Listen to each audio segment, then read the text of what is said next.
আজ বিকেলের গল্পটা একটু আলাদা। আমি আর আমার ছোট মেয়ে হাঁটতে বের হয়েছি। বাতাসে হালকা গন্ধ, চারপাশে পাখির ডাক। গ্রাম শহরের মিলেমিশে থাকা এই পরিবেশটা যেন মনকে ছুঁয়ে দেয়। হাঁটতে হাঁটতে রাস্তার পাশে দেখতে পেলাম ফুচকার দোকান। পাশে একটা জালমুড়িওয়ালা বসে আছে, সামনে কিছু স্কুল পড়ুয়া। তারা এমন ভাবে চেটেপুটে খাচ্ছে দেখে নিজের ছোটবেলার কথা মনে পড়ে গেল।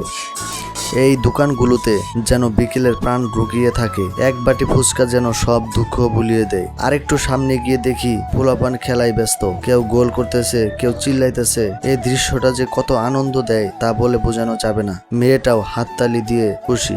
এই রাস্তার পাশে দেখা মেলে সেজান কোম্পানির। এক সময় এখানে অনেক মানুষ জীবিকার তাগিদে কাজ করতেন, কিন্তু 2021 সালের জুলাই মাসে এক ভয়ঙ্কর অগ্নিকাণ্ডে 52 জন শ্রমিক আগুনে পুড়ে মারা যান। অধিকাংশই ছিলেন নারী ও কিশোর শ্রমিক। ভবনের দরজা তালাবদ্ধ ছিল, অনেকেই বের হতে পারেনি। এই ঘটনা ও দুর্ঘটনা আমাদের শুধু কাঁদায় না, আমাদের জাগায়। সঠিক নিরাপত্তা আর শ্রমিক অধিকার নিয়ে ভাবতে শেখায়। চলতে চলতে আমরা চলে এলাম মেন রাস্তায়। এখানে গাড়ির হর্ন, মানুষের ব্যস্ততা, দোকানের আলো, সবকিছুই যেন এক নতুন জগৎ।